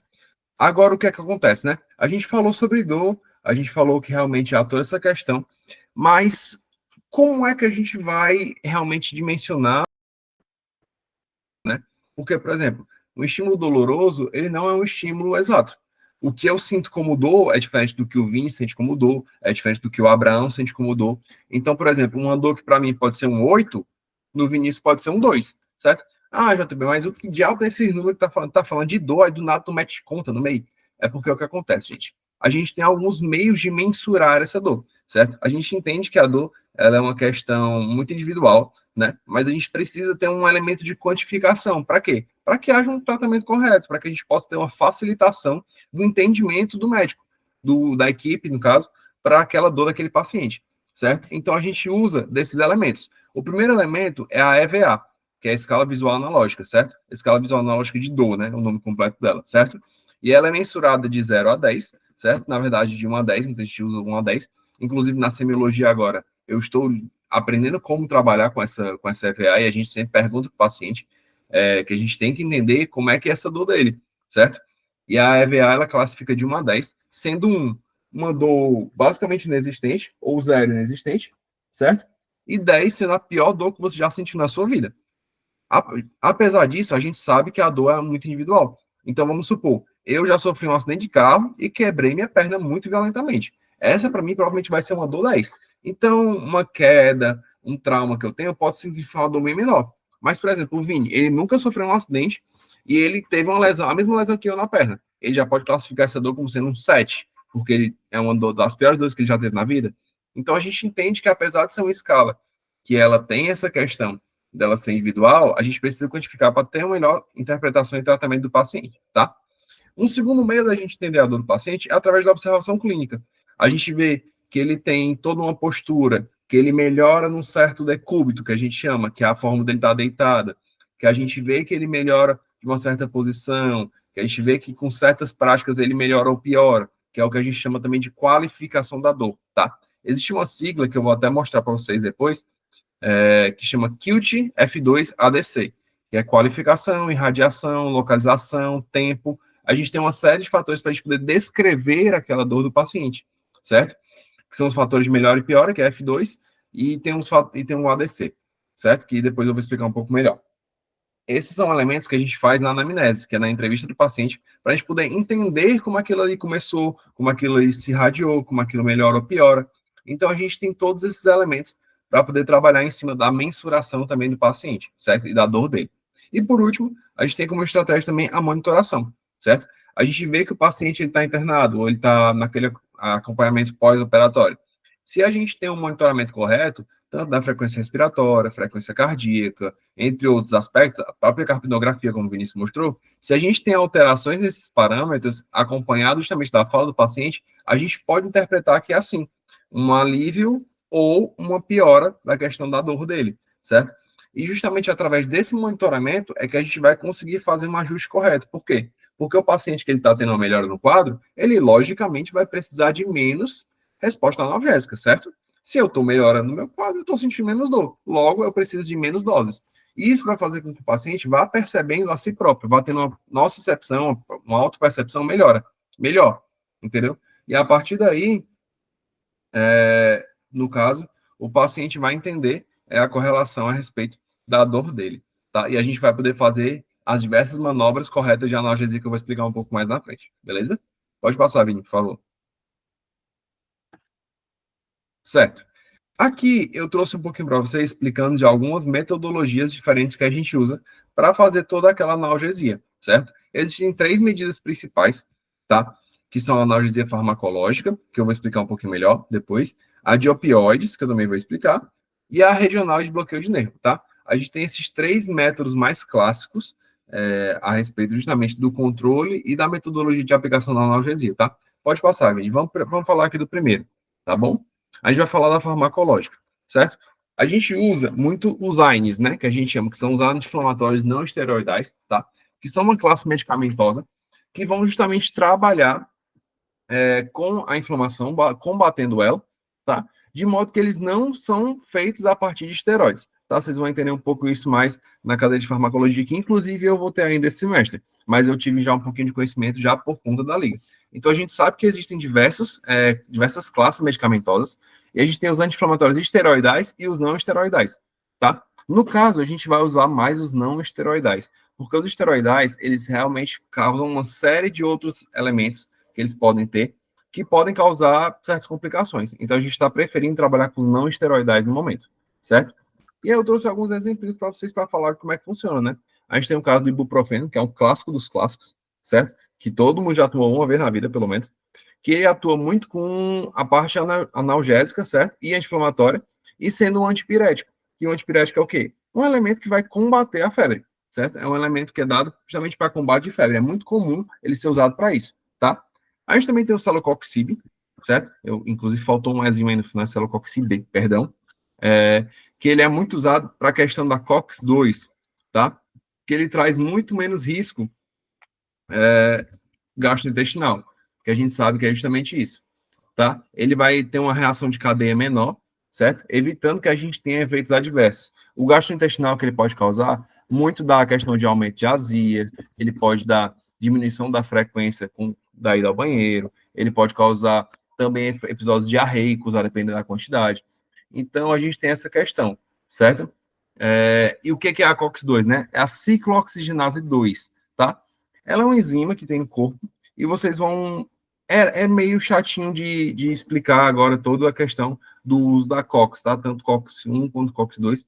Então, eu vou só falar aqui por cima, certo? Que, no caso, a COX-2, ela faz justamente estímulos inflamatórios, tá? E ela não está presente realmente em muitos tecidos do corpo. Só que se a gente faz a inibição da COX-2, ela faz justamente evitar que a COX-2 ative. Então, a gente vai diminuir a inflamação. É assim que ela funciona, tá? Em resumo muito grande, tá bom? E ele é seletivo, ele vai atuar somente na COX-2, não em outros meios, tá? Como a COX-1, por exemplo. Beleza? Já o diclofenaco, ele tem essas mesmas ações, basicamente, do celecoxib, só que ele é um pouco menos específico, tá? Então, o diclofenaco, ele é de ação, vamos pensar que ele é de uma ação um pouco mais ampla, enquanto o celecoxib, ele é de uma ação um pouco mais específica, tá? E eu trouxe também algumas observações em cada método, tá? Para a gente ter uma noção de que nem tudo são benefícios. Na medicina, a gente sempre está trabalhando com gestão de riscos. A gente precisa entender aquilo ali vai melhorar o paciente, mas a troco de quê? Então, a gente sempre tem essa questão do que está acontecendo para a gente monitorar melhor o paciente, tá?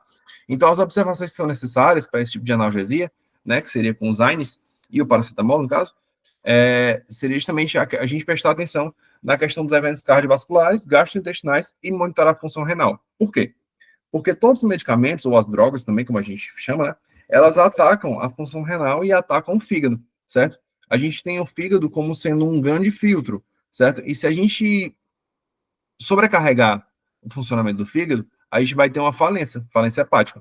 E o fígado deixando passar diversos elementos que não deveriam passar, vão, por sua vez, sobrecarregar o rim, certo?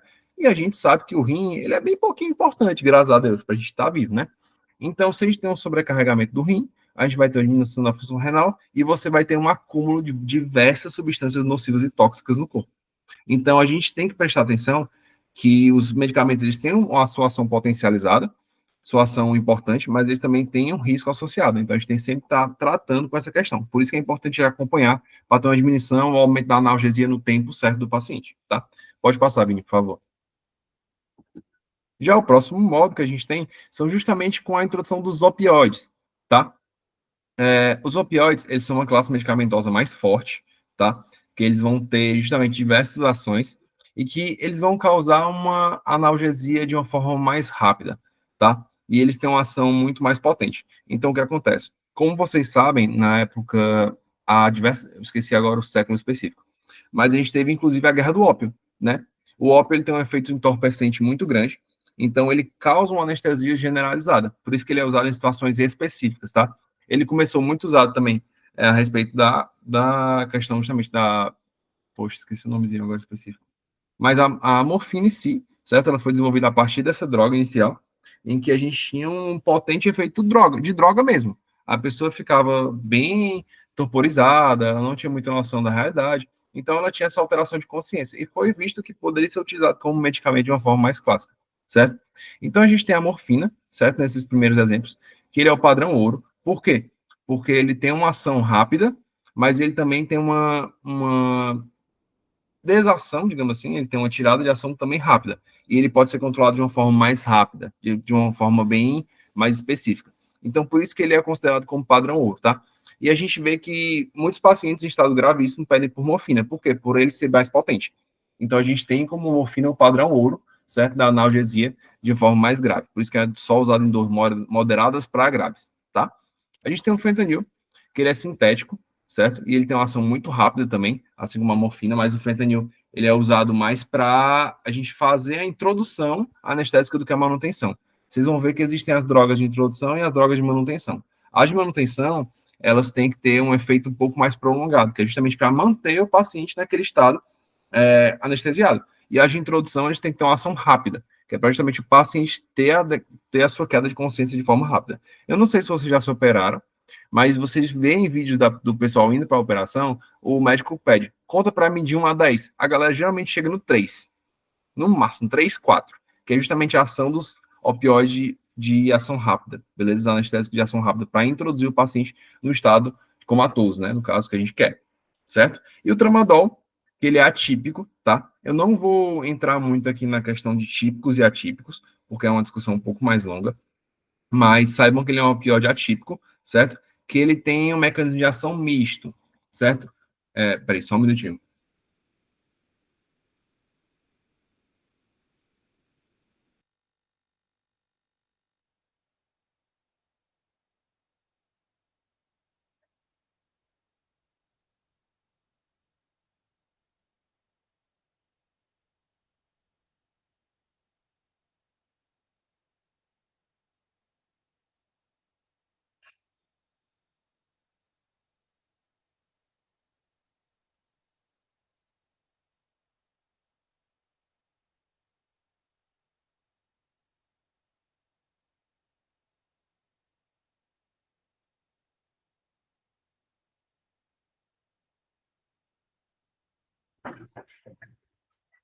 Basicamente, tive essas ideias aí no Congresso. Eu tenho outras aí, mas eu fiz algumas. Aí, né, ficou meio esquisito. Eu só pedi pro chat GPT escrever de maneira bonitinha, né? Mas eu ainda não, tipo, pergunta pico, nem nada do gênero. São só ideias mesmo que eu pensei nelas e pedi pro chat GPT dar uma melhoradazinha. Aí eu tava pensando, a gente podia escolher uma dessas, vocês podiam trazer ideias também. A gente escolhe uma ideia e foca nela e faz, e estuda, lê artigo, vê alguns artigos sobre essa ideia que a gente acha interessante, cada um lê algum, Oi, no final a gente se reúne voltei. e Vini, monta a teu pergunta. microfone tá aberto, foi. Aí tá, vixe, vocês Tá, ouviram tudo que eu falei aqui? Ah, de boa então, um pouquinho só. tá tranquilo, foi mal aí, gente, tava mandando áudio aqui, Não, de boa, de boa. foi mal, achei que tava desligado, ó, pode continuar aí, JP. Não, tranquilo. E como eu estava dizendo, né? O tramadol, ele tem justamente uma ação mista, tá? Como é que funciona isso, né? Ele é perto da codeína, que é um outro medicamento, tá? Que ele tem essa questão, certo? E aí, o que acontece, né? Peraí. Pronto. Por que é chamado de misto, né? Porque ele vai ter uma ação tanto no inibidor, na parte do agonista, né? No receptor de opioide, tá?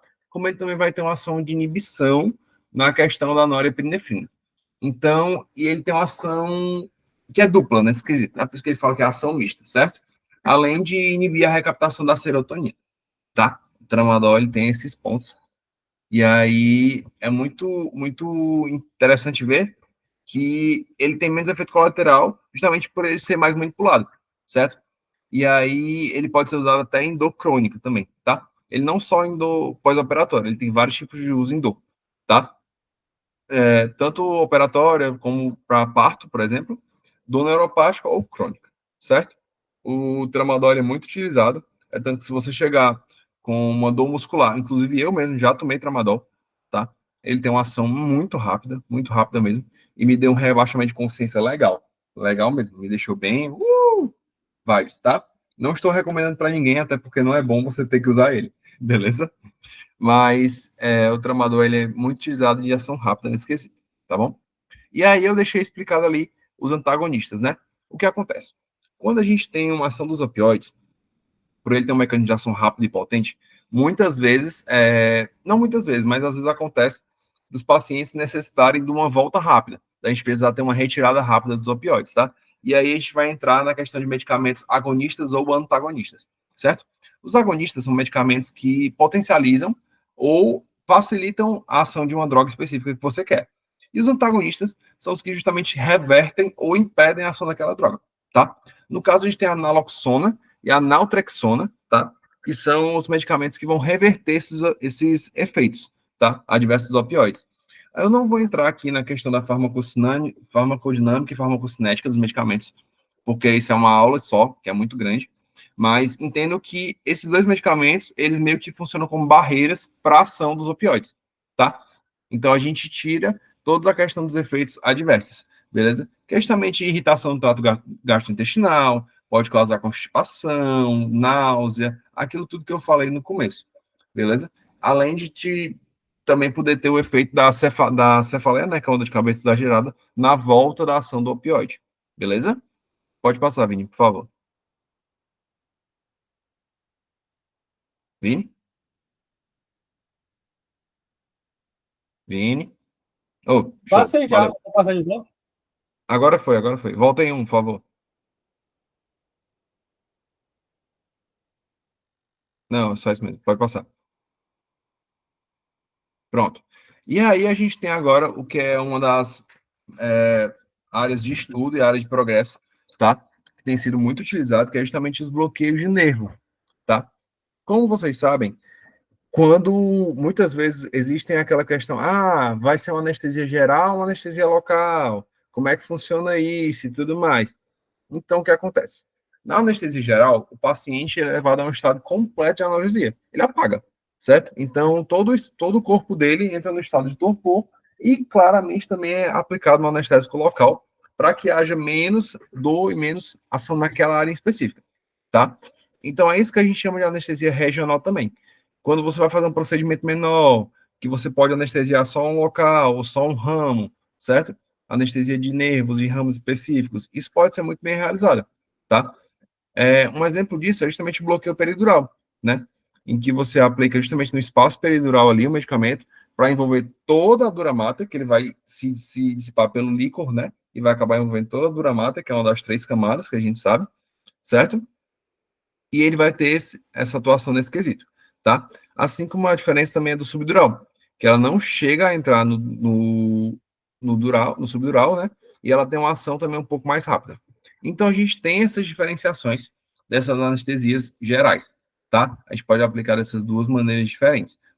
Peridural, subdural, certo? A gente vai ter aplicações específicas para cada um, tá bom? Passei, Vini.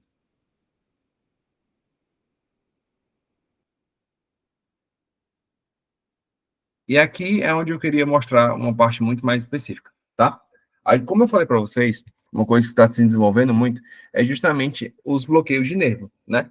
Os bloqueios de ramos nervosos, o bloqueio de raízes nervosas.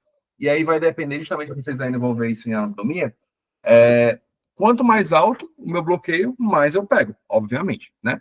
Imagina que a gente tem uma árvore, né? Uma ramificação, certo? Só que a gente está partindo da raiz para as folhas, né? Se eu cortar um galho, eu vou estar cortando só aquele galho, certo? Só que se eu cortar o tronco, eu vou estar afetando a árvore inteira. Então é a mesma lógica, só que a gente não vai cortar, obviamente, tá? A gente vai só anestesiar aquele nervo. Se vocês olharem nessa imagem da perna que eu coloquei aí, vocês vão ver que tem uns nervos, né? Partindo de L2, L3, L4, chegando no nervo femoral, que vai descer para o nervo safeno. Se eu anestesiar ali na altura do joelho do paciente, ele só não vai sentir do joelho para baixo. Só que se eu anestesiar na altura do nervo femoral, lá em cima, por exemplo, ali no quadril do paciente, certo? Se eu anestesiar ali, ele não vai sentir dali para baixo. Então, a gente tem que entender que quanto mais alto eu pego na raiz nervosa, mais o paciente vai deixar de sentir, certo? Essa foto aí à esquerda é justamente uma analgesia de nervo femoral, certo? Para uma aplicação de uma cirurgia de joelho. E o que é esse negócio que está sendo colocado aí? É justamente o ultrassom. Hoje em dia, diversos procedimentos são feitos com auxílio de ultrassom. Por quê? Porque o ultrassom, ele causa uma margem de erro muito menor, uma margem de erro e uma precisão muito maior dos procedimentos, certo? Vocês vão ver que existem diversos procedimentos que são feitos com auxílio de ultrassom. A exemplo justamente da analgesia específica, bloqueio de ramos, tá? Essa foto da direita aí, que tem em cima das palavras anestesia regional, é justamente uma analgesia, só que é do plexo braquial. É aqui em cima, perto ali da região do sovaco do paciente, tá? Da axila, né? Nomezinho bonitinho. Vamos usar nomes bonitinhos, né? Da axila do paciente. Então, a gente vê que existem diversos modelos e modalidades de bloqueios nervosos de ramo, tá? Ah, JP, mas para que diabo é que serve isso? Isso é muitas vezes usado, gente, quando o paciente tem uma dor crônica, tá? Isso é muito utilizado também na região das costas, na região dorsal do paciente, tá? Existem pacientes que eles têm uma inflamação crônica dos nervos da região da raiz ali, que vai vindo da inervação, certo? Central, que vai ter a inervação do tronco ali, do braquicefálico, entre outros. E aí o que acontece? É feito um bloqueio de ramo, certo? Os nervos, eles são anestesiados, ou eles são preenchidos com alguma substância, que vai fazer o bloqueio do impulso nervoso, que é aquilo que a gente falou lá no começo, que a dor ela se traduz a partir de um impulso nervoso, né? Então, se esse impulso nervoso não está chegando no cérebro, a informação logo não é transmitida em dor, logo o paciente não sofre, entendeu? Então, existem diversas metodologias do porquê que essa analgesia é feita no bloqueio nervoso, tá? Eu posso fazer desde uma cirurgia, para, por exemplo, fazer uma coisa prévia. Vamos dizer, eu tenho problema de joelho, certo? Se eu vou fazer uma cirurgia no meu joelho, o meu médico vai me anestesiar geral, para eu apagar durante a cirurgia e não ter nenhum tipo de contração, movimentação nem nada, e ele também vai aplicar um bloqueio do meu ramo nervoso. Por quê? Porque isso vai me ajudar na minha recuperação. Se eu causo um bloqueio antes da dor ser aplicada, eu vou ter menos estímulos já passando ali. Então, isso tudo vai contribuir com que haja uma diminuição do meu quadro de dor pós-cirurgia, ou seja, do meu quadro de recuperação, tá? Além de que isso também pode ser feito para justamente acabar com as dores cronificadas, como eu falei antes, né? Então, vocês veem que a analgesia pós-operatória, nesse caso, específico da recuperação, da melhora da recuperação, ela existe, assim como ela também existe associada a uma analgesia, digamos, pré-operatória ou de recuperação de dor, nesse caso, tá? Que justamente vai mudar uma região sensitiva ou motora, mas a gente quer muito mais na sensitiva do que na motora, né? Ninguém quer perder o movimento de um braço ou de um pé. A gente foca sempre no sensitivo, tá bom? Pode passar, Vini, por favor. Pronto. E por último, a gente tem uma modalidade também, que é muito utilizada, tá? Que é justamente as terapias complementares. A gente vê muitas vezes a utilização puramente de medicamentos, sendo que a gente tem outros elementos que são menos sobrecarregativos para o corpo, certo? Como, por exemplo, eu vou sobrecarregar menos meu fígado, eu vou ter uma diminuição do ataque renal, entre outros, e eu posso utilizar desses pontos justamente por diversas técnicas diferenciadas. A exemplo, a gente tem a acupuntura. A acupuntura, ela vai trabalhar justamente na ativação ou inativação, certo? Dos ramos nervosos, de pontos que são acumulados ali, pontos de dor específicos. Existe toda uma metodologia por trás da acupuntura que eu não tenho conhecimento suficiente para falar, mas a acupuntura ela é muito utilizada, sim, por médicos da dor. Hoje em dia, é uma coisa que foi muito desmistificada. Antigamente, a acupuntura era muito marginalizada, tudo mais, e hoje não. Inclusive, o meu médico que me atende, um médico da dor, ele tem, sim, um processo de acupuntura, certo? Que ele faz no consultório dele e que realmente funciona. Então, a gente vê que hoje em dia essas terapias complementares elas são também amplamente utilizadas, tá? Assim como a fisioterapia, que é justamente a partir de uma equipe multimodal, em que eu vou ter uma estimulação ali motora, eu vou ter um tratamento motor, para justamente evitar que haja mais dor. Quem nunca precisou fazer fisioterapia depois que, sei lá, quebrou um braço, mobilizou, ou se machucou feio, precisou melhorar ali a questão da motricidade?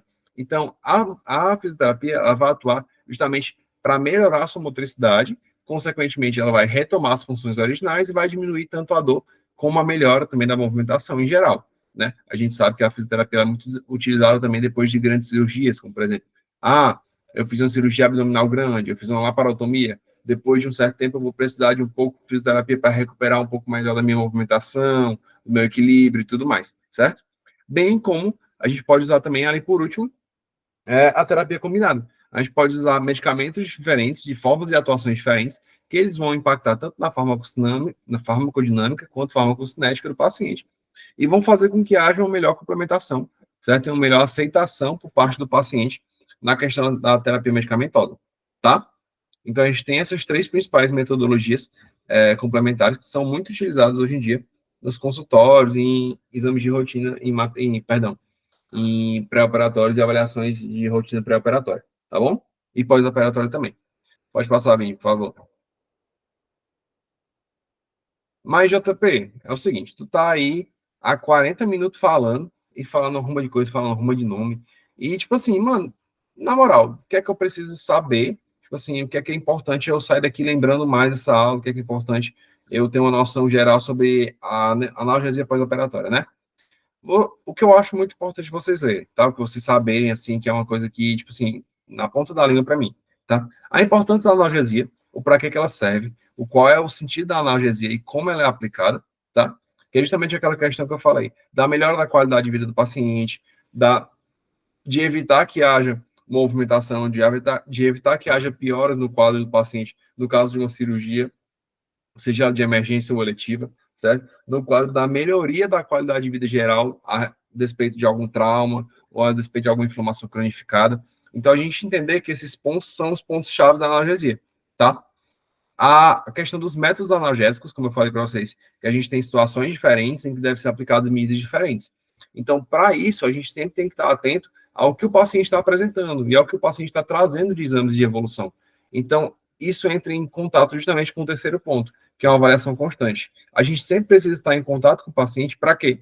Para que não haja uma aplicação correta, uma aplicação errada, perdão, dos medicamentos, porque como a gente viu, medicamentos aplicados em dose errada trazem diversas problemáticas, né? É como a nossa avó diz, a diferença do remédio para o veneno é só a dose, né? Então, se eu estiver aplicando muita dose no paciente que não necessita, eu vou estar deixando ele mais exposto a efeitos adversos, eu vou estar prejudicando o sistema geral dele, certo? Que eu vou estar atacando mais o fígado, mais o rins, entre outros, certo? E eu vou estar fazendo com que ele haja uma adequação àquele medicamento, logo ele vai ter uma maior tolerância àquele medicamento. E quando eu precisar de uma dose mais alta, isso vai ser muito mais problemático, certo? Vamos supor, o Abraão estava precisando do nível 5 de anestesia, só que eu dei para ele o nível 8 e mantive. Quando ele precisar de um 8, eu vou ter que aplicar mais do que 8, porque o corpo dele já está acostumado a um 8, entendeu? Então, a gente ter esse acompanhamento corretamente do paciente, essa avaliação corretamente do paciente, de forma constante, não só do médico, mas da equipe multiprofissional, é necessário para que a gente possa perceber toda a evolução do quadro do paciente e para que a gente possa fazer um correto acompanhamento e uma correta receita do paciente, certo? Sempre lembrar que medicamento demais é um problema. Sempre, sempre, sempre. Certo? A gente sempre tem que prezar pela qualidade de vida do paciente, óbvio, medindo ali o que vai afetar negativamente ele ou não. Beleza? Pode passar, Vini. No mais é isso, gente. Queria saber se vocês têm alguma dúvida, alguma fala, tá? Eu sei que foi uma aula um pouquinho mais rápida, mas é porque ela tinha bases que eram utilizadas muito em outras aulas que vocês já tiveram. Então, eu fiz um apanhado mais rápido dessa questão e foquei muito mais na questão das aplicações mesmo, do que é feito e alguns exemplos práticos a respeito de analgesia, tá? Pode passar, Vini.